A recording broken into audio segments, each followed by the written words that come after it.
Hi there, so it finished 3-0 to Brighton today. Your thoughts on the game? Well, it was pathetic, quite frankly. Brighton came to frustrate Arsenal, and like Newcastle when they were hit, falling down at every opportunity, taking 20 minutes to take a goal kick or a throw on, changing their mind 6 times over who was going to take a set piece. And Arsenal didn't show any sense of urgency at all. And they were getting frustrated, but they weren't trying to make any real effort to get into it. And once we went a goal down, we never looked like we were trying to get back into it. That's what disappointed me the most.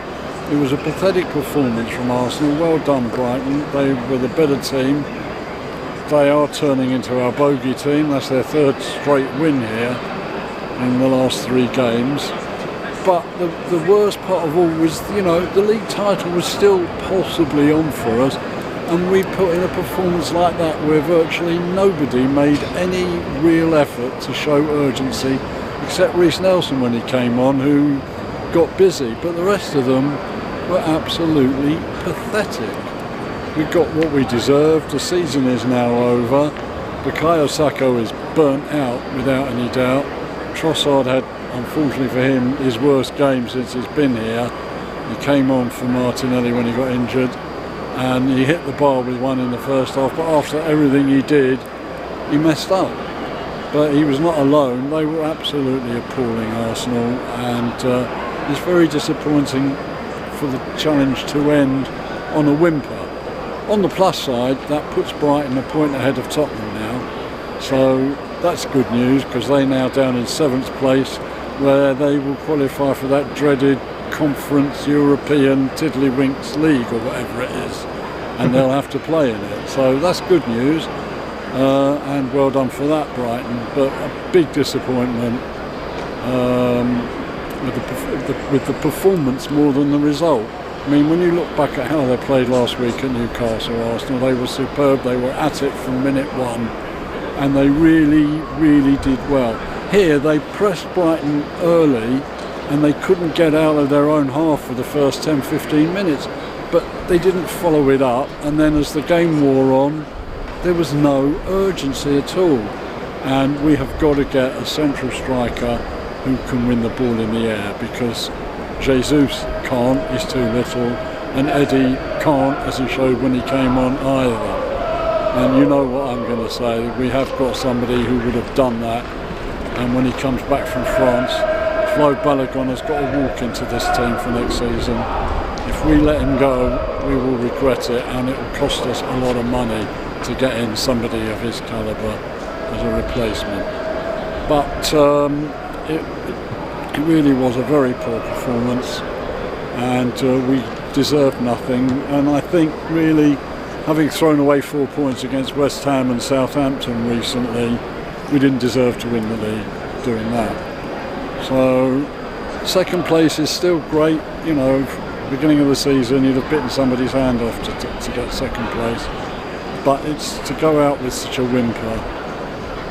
He now knows that he's got to strengthen next season, and one position that certainly should be up for grabs is right back, because Ben White was absolutely, Matoma had him on toast all afternoon once he switched over to that side. I thought Tierney played well, but it was poor. I'm not looking to make excuses, but do you think tiredness is playing a big part now? We know that we have a small squad. A lot of these players have had to play a lot of games. A lot of them are playing the World Cup as well. We're right at the end of the season now, and you could see, as you're saying, we're lacking that spark, that energy.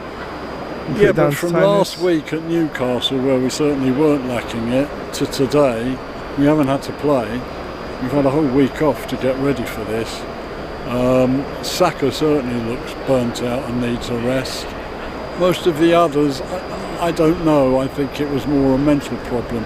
I have to say, I thought some of the officiating was poor, and the highlight of the match was the linesman giving offside, flagging for offside against an Arsenal player from a throw-in, when even a kid of 6 knows you can't be offside from a throw-in. And the linesman was flagging for it. Fortunately, the referee did know the rules and didn't give it. but we couldn't believe it, the guys round where I was sitting, that he was flagging for offside against a player direct from the throw. Yeah, some poor officiating all season we've had. So, last 2 games now, City just need 1 win. Yeah. They've got 3 games there, they just need to get 3 more points now. Yeah, they're obviously going to do it, and they deserve it. They've been the best team in the Premier League by a country mile, to be fair to them. The frustrating thing for Arsenal, I think, is against the big teams, Man United, Chelsea, Liverpool, although none of them have had particularly good seasons, we've competed well, we've beaten them. Newcastle, we went up and won up there. Even the less big teams like Tottenham, you know, we took to the cleaners twice. But we have struggled against West Ham, Southampton, Nottingham Forest probably next week, Wolves. You know, teams that have been struggling down at the bottom, we have struggled to beat, and that is something that Mikel Arteta has got to address.